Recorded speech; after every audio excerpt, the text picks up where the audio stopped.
Write what you don't know. Fight the default. Avoid stereotypes, but don't make them worse in the process.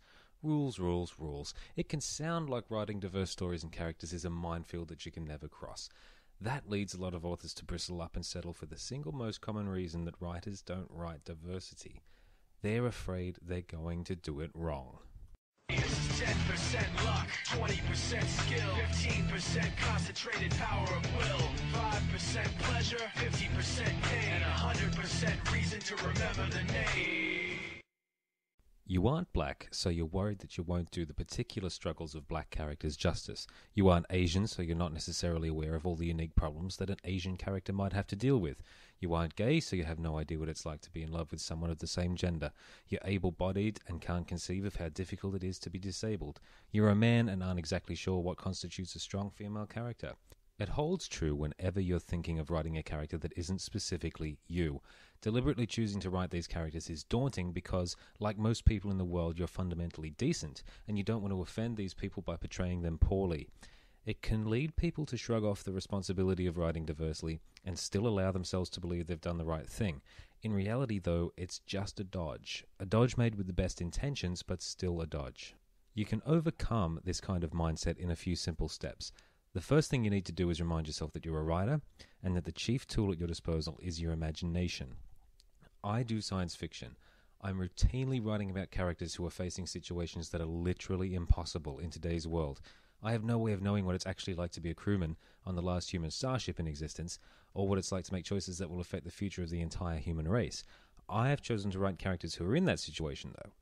At no point did I think, gee, I actually don't know what that's like, and given that's the case, I think I'll just write a story about a layabout 20-something aspiring writer instead.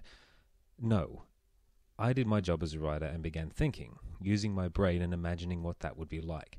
I've done it for characters who are implanted with mind-controlling augmentations, characters who are half human, half robot, characters who are addicted to physiology-altering drugs, and so on.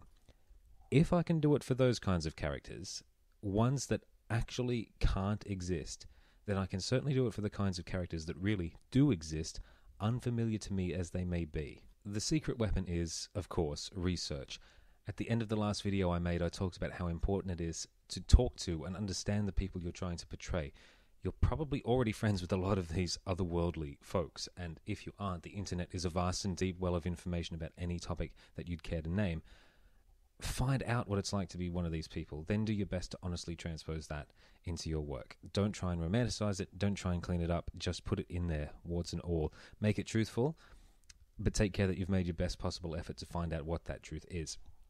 You'll quickly discover that nobody has ever managed to do it successfully. There's no perfect depiction. No matter your best efforts, you'll never get it 100% right, but that's no different to anything else about writing. You'll never get a character that everyone thinks is funny.